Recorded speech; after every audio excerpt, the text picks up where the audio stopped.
सर्वप्रथम शिक्षक दिनाच्या सर्वांना खूप खूप शुभेच्छा। आज या ठिकाणी आपण एक मोठ्या उत्साहाने शिक्षक दिन साजरा करत आहोत।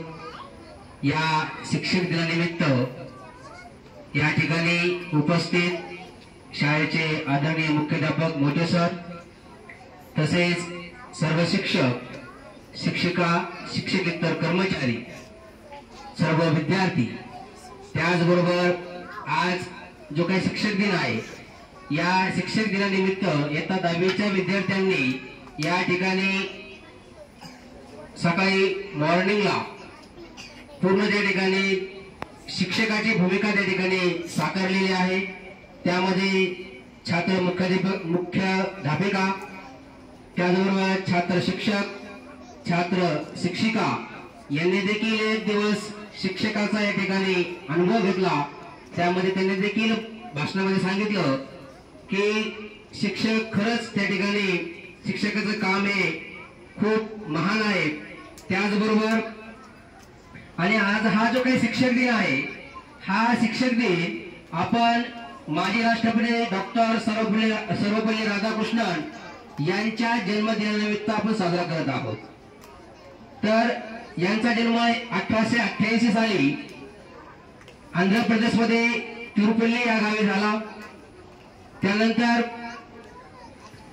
त्यांच्याकडे माजी राष्ट्रपती असल्यामुळं शिक्षक आणि ते त्याचबरोबर ते शिक्षक देखील होते।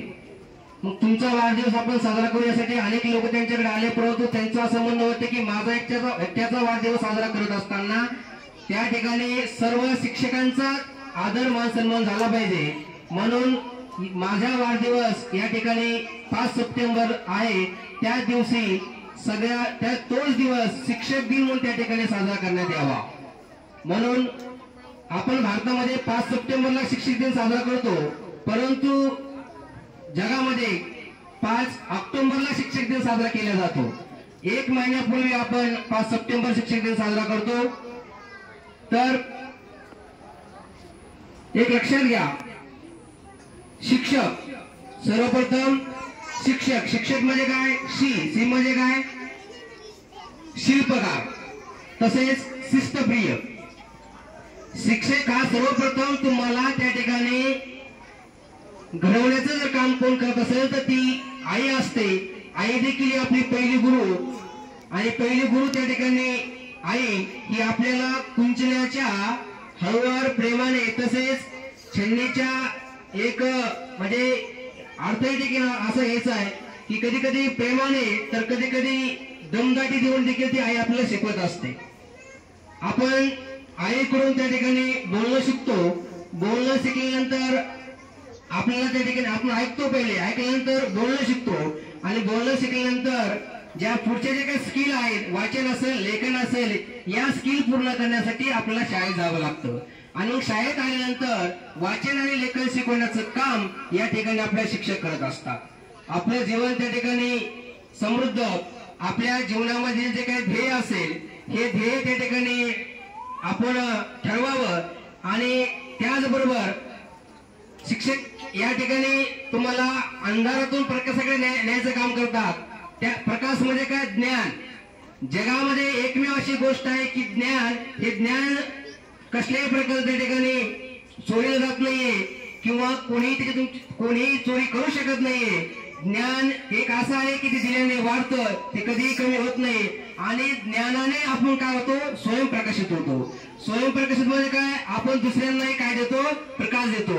आणि तुम्हाला एकमेव शिक्षण असं आहे किंवा एकमेव ज्ञान आहे की तुम्ही तुमची पातळी, तुमच्याकडे लेवल, खालच्या लेवलवरून डायरेक्ट तुम्ही वरच्या लेवलला देखील जाऊ शकता। आणि म्हणून ज्ञान, सगळ्यात महत्वाचं ज्ञान देण्याचं काम हे शिक्षक करत असतात। त्याचबरोबर एक गोष्ट लक्षात घ्या, शिक्षक दिन आहे, सगळ्यांनी आपापले शिक्षक झाले, कोणी मुख्याध्यापक झाले, आणि कोणी शिपाई, पण बाईंचं पद जे शाळेमध्ये असतंय ते कोणी घेतलेलं नाही। तर बघा, कोणतंही काम त्या ठिकाणी हलकं नसतं, कोणतंही काम त्या ठिकाणी हलकं नसतं किंवा त्यामध्ये तुमचा जो काही तुम्ही जे काही विचार ठेवलेला आहे, जर एखादं काम मोठं असेल परंतु त्या मोठ्या कामामध्ये तुम्ही जर त्या ठिकाणी खालच्या लेवलला जाऊन काम करत असाल तर ते काम मोठं नसतंय. आणि एखादं खालचं काम असेल त्यामध्ये तुम्ही जर मोठा विचार ठेवून ते काम जर केलं तर त्या ठिकाणी ते काय आहे, मोठं काम आहे. समजा स्वच्छता आहे, स्वच्छता त्या ठिकाणी तुम्हाला वाटतं की ते कोणतं काम आहे, थोडं खालचं काम आहे, परंतु स्वच्छता हे सगळ्यात महत्वाचं आणि मोठं काम आहे. का तर सगळ्यात आपली जी काही संपत्ती आहे ही कोणती आहे, आरोग्य ही संपत्ती आहे. आपलं शरीर जर त्या ठिकाणी चांगलं असेल तर समोरच्या सगळ्या गोष्टी त्या ठिकाणी काय होतात, चांगल्या राहतात. आणि म्हणून हे काम बी अवघड नाही. त्या ठिकाणी जर उदाहरण द्यायचं झालं तर आपल्या शाळेचे मुख्याध्यापक आहे, पदावर त्या ठिकाणी आहेत ते मुख्याध्यापकाच्या, परंतु वेळ पडली तर ते कोणतंही काम घेण्यास ते तयार असतात. मग त्या ठिकाणी एखाद्या वेळी झाडाचं जरी काम पडलं तर तरी देखील ते करतात. म्हणून पद येणे तर तुम्ही ते काम कसं करता याला महत्व आहे. म्हणून प्रत्येकाने प्रत्येक जिम्मेदारी त्या ठिकाणी शिक्षक दिन असेल तर प्रत्येक पद शिपाईपासून सगळे पद त्या ठिकाणी आपल्या आवडीला घेतले पाहिजे. मग श्री म्हणजे काय, शिल्पकार. शिक्षक काय करतो, तुम्हाला घडवण्याचं काम करतो. काय करतो, घडवत त्या ठिकाणी काम करतो. क्ष म्हणजे काय, क्षमाशील, क्षमता दृष्टी त्या ठिकाणी आहे.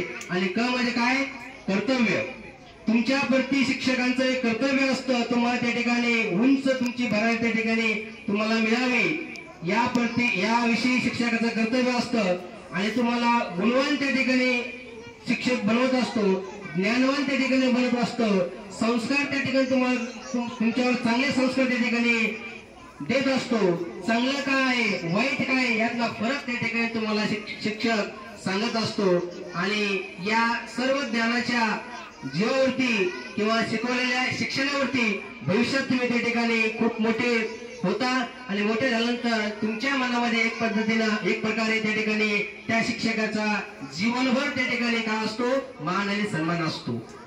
आणि म्हणून आजचा हा शिक्षक दिन, या शिक्षक दिनानिमित्त समोरचे विद्यार्थी खूप गोंधळ करतात.